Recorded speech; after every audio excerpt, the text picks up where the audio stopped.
நினைச்சாங்க தெரியுமா? தூதர் நினைச்சாங்க தெரியுமா? அபூபக்கர் நினைச்சாங்க. அட பாருங்க, ஒரு 70 நபர்கள் அவர்கள் செய்த வேலை என்ன? 2-3 ஆண்டு காலத்திலே மதீனா நகரத்தை இஸ்லாமிய நகரமாக மாற்றியிருக்கின்றார் என்று சொன்னால் அவர்களுடைய செயல்பாடு எந்த அளவுக்கு இருந்திருக்கும்? கொஞ்சம் நினைச்சு பாருங்க, கொஞ்சம் நினைச்சு பாருங்க. எத்தனை வருஷ காலத்துல? 2-3 ஆண்டு காலத்துல. அட வந்து வரவேற்றது பெரிய விஷயம் இல்ல. இவர் தான் தூதரு, நம்ம இடத்துல அடைக்கலம் தேடி வந்திருக்கிறாரு, நாம அடைக்கலம் கொடுப்போம் அப்படிங்கிறது மட்டும் கிடையாது. என்ன செஞ்சாங்க தெரியுமா? வந்த மாத்திரத்திலே மதீனாவுடைய ஆட்சியை நபிகள் நாயகம் ஸல்லல்லாஹு அலைஹி வஸல்லம் கையில் ஒப்படைச்சாங்க.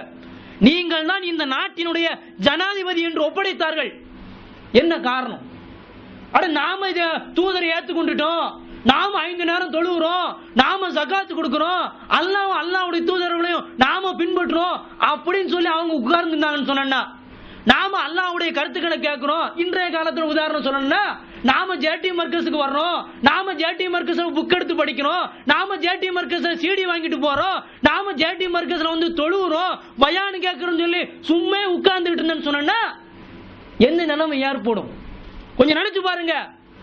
ஆனா நம்முடைய செயல்பாடுகள் நம்மோடு அடங்கி விட்டது என்று சொன்னால் நபிகள் நாயகம் ஸல்லல்லாஹு அலைஹி வஸல்லம் அவர்கள் காட்டி தந்த முறையில நாம இல்லைன்னு அர்த்தம். ஆனா அந்த 50 நபர்கள் செய்த வேலை பிற்காலத்து எந்த அளவுக்கு வந்துச்சு தெரியுமா? கொஞ்சம் நினைச்சு பாருங்க, பிற்காலத்து எந்த அளவுக்கு வளர்ந்துச்சு தெரியுமா?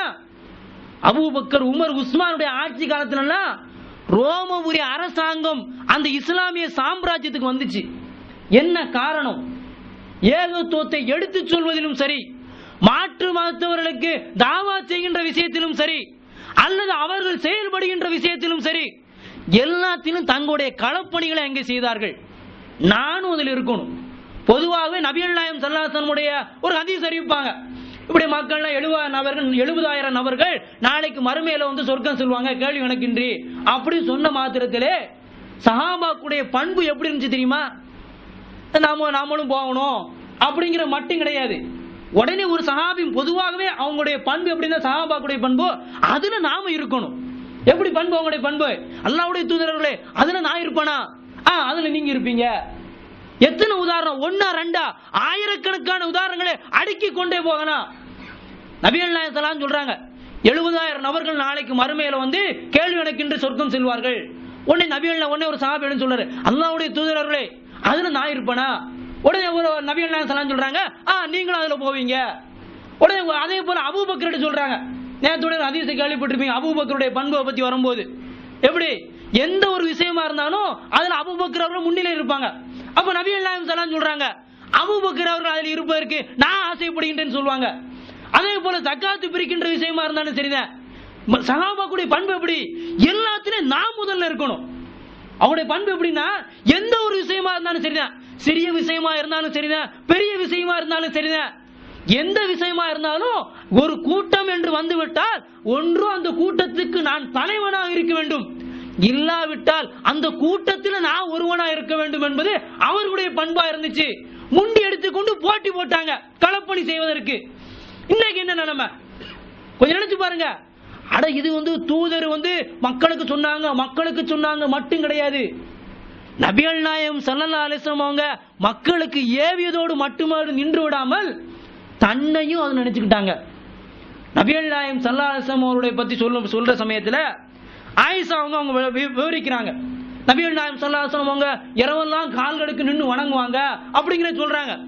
அப்ப சஹாபாக்கள் அல்லாஹ்வுடைய தூதர்கிட்ட கேக்குறாங்க, லிம யஃபால் தாலிக, நீங்க எதற்கு அதற்காண்டி செய்றீங்க? நீங்க ஏன் இரவெல்லாம் நின்று வணங்குறீங்க? யா ரசூலல்லாஹ், கது கஃபரல்லாஹு லக மின் மா தகத்தம மின் தம்பிக வ மா தஅഖர, உங்களுக்கு தான் முன்னால் செய்த பாவம் பின்னால் செய்த பாவங்களும் மன்னிக்கப்பட்டிருக்க, நீங்க எதுக்கு இரவெல்லாம் நின்று வணங்குறீங்கன்னு சொல்லி கேக்குறாங்க. அப்ப நபிகள் நாயகம் ஸல்லல்லாஹு அலைஹி வஸல்லம் பண்பு எப்படி இருந்துச்சு? அட என்னதான் முன்பின் பாவங்கள் மன்னிக்கப்பட்டாலும் நாம என்ன செய்யணும்? அல்லாஹ்வுக்கு நன்றி செய்யக்கூடிய அடியானா இருக்கணும். நாம என்னதான் ஏகத்துவாதியா இருந்தாலும் கூட பிற மக்களுக்கு என்ன செய்யணும்? தஅமருன பில் மஅரூஃப் வ தன்ஹவுன அனில் முன்கர், நன்மை எடுத்து சொல்லக்கூடியவர்களாகும். நன்மை எடுத்து இன்னைக்கு யார் எடுத்து சொல்றாங்க? கொஞ்சம் நினைச்சு பாருங்க. இன்னைக்கு ரூம்ல டிவி ஓடுது, மற்ற விஷயங்கள் நடக்குது, இன்னைக்கு எடுத்து சொல்லக்கூடியவர்களா நாம இருக்கிறோம். அட நம்மை நாமே கட்டுப்படுத்த முடியாத நிலைமையில இன்னைக்கு நாம இருக்கிறோம். இன்னைக்கு எப்படி இருக்கிறோம்? நம்மை நாமே கட்டுப்படுத்த முடியாத நிலைமையில நாம உட்கார்ந்துகிட்டு இருக்கிறோம். என்ன காரணம்?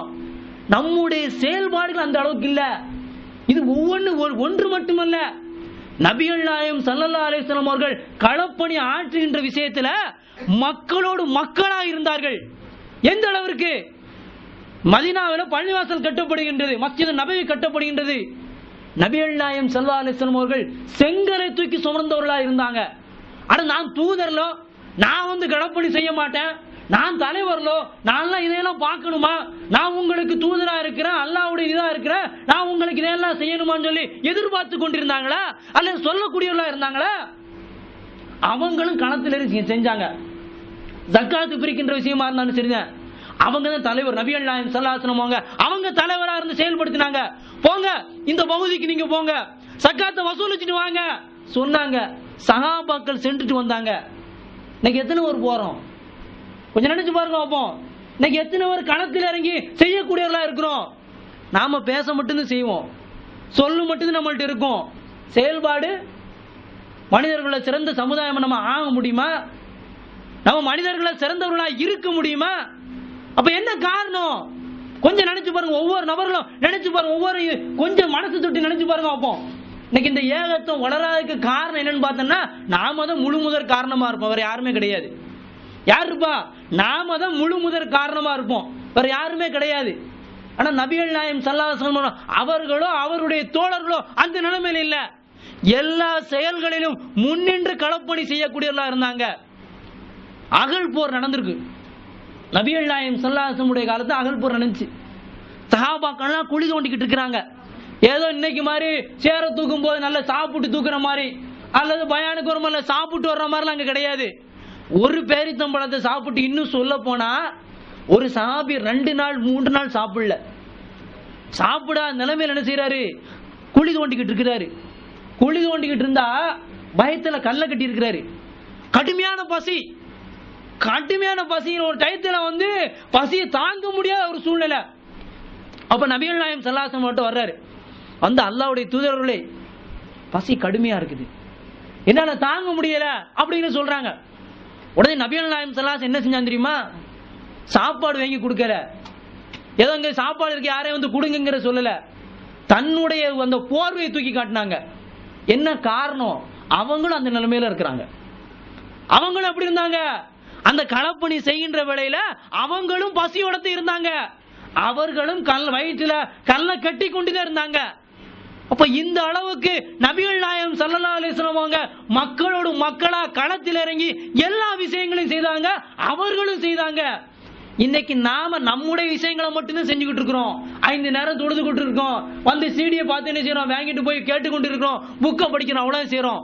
களத்திறங்கி செய்யணும்னா அதுக்கு நேரம் இல்ல. என்னப்பா எங்கூட வந்து ஜக்காத்தை வசூலிக்கு வாங்க, இல்லப்பா டைம் இல்ல, கொஞ்சம் ஆபீஸ் வேலையா போறேன், போய் தலையை செஞ்சு நிக்கிறோம். ஆனா நாம என்ன செய்யறோம்? பள்ளியாசம் முன்னால கூடி உட்கார்ந்து நம்ம உட்கார்ந்து பேசிக்கிட்டு இருக்கிறோம். எப்படி நிக்கிறோம்? வேலை பார்க்க மாட்டோம். பள்ளியாசம் முன்னால கூடி நாம நின்று பேசிக்கொண்டு இருப்போமே தவிர, பலா கழுதி கொண்டே இருப்போமே தவிர, நாம களத்தில் இறங்கி இன்னைக்கு வேலை பார்க்கக்கூடியவர்களா இல்ல. ஆனா அபூபக்கர் சஹாபாக்கள் அப்படியா இருந்தாங்க.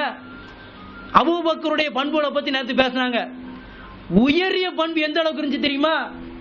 நபி அபூபக்கர் ரலியல்லாஹு அவங்க மக்காவுல என்ன செய்றாங்க? ஏகத்துவ பிரச்சாரம் செய்யறாங்க. ஆரம்ப காலகட்டத்தில் நபிகள் நாயகம் ஸல்லல்லாஹு அலைஹி வஸல்லம் சேர்ந்து ஒரு கட்டத்துல எந்த அளவுக்கு போச்சுன்னா வெறுத்துட்டாங்க. என்னடா இது மக்கா, எந்த ஒண்ணே எடுத்து சொல்ல முடியலையா மக்களுக்கு, பிற மக்களுக்கு நல்ல உபதேசம் செய்ய முடியலையா, பிற மக்களை தீமையை விட்டு தடுக்க முடியலன்னு சொல்லி அபிசீனியாவுக்கு கிளம்பிடுறாங்க. என்ன செய்யறாங்க? அபிசீனியாவுக்கு என்ன செய்யறாங்க? அபூபக்கர் அவங்க என்ன செய்யறாங்க? கிளம்பி போயிடுறாங்க. போற டயத்துல இடையில இப்னு தகீனாங்கிற ஒரு ஆள் வர்றாரு. ஒரு ஆள் என்ன செய்யறாரு? கேட்கிறாங்க, அபூபக்கர் அவர்களே எங்க போறீங்க, என்னாச்சு உங்களுக்கு, எங்க போறீங்க அப்படின்னு சொல்லி கேட்கிறாங்க. அப்ப அபூபக்கர் ரலியல்லாஹு அவங்க சொல்றாங்க, மக்காவுல நான் என்னுடைய சுயமான பிரச்சாரத்தை செய்ய முடியல, மக்களுக்கு நன்மை ஏவி தீமையை தடுக்கக்கூடியவனாக என்னால இருக்க முடியல, எதுவுமே செய்ய விட மாட்டேங்கிறாங்க, என்ன வெளியேற்றி விட்டார்கள், நான் அபிசீனியாவுக்கு போறேன்னு சொல்லி என்ன செய்றாங்க? கிளம்பி போறாங்க. உடனே இப்னு தகீனாங்கிற அந்த ஆள் என்ன செய்றாங்க? அவர் இஸ்லாத்தை ஏற்றுக்கொள்ளவில்லை. அவர் ஒரு நல்ல மனிதர். அவர் என்ன செய்யறாரு? அபூபக்கர் ரலியல்லாஹு அவர்களை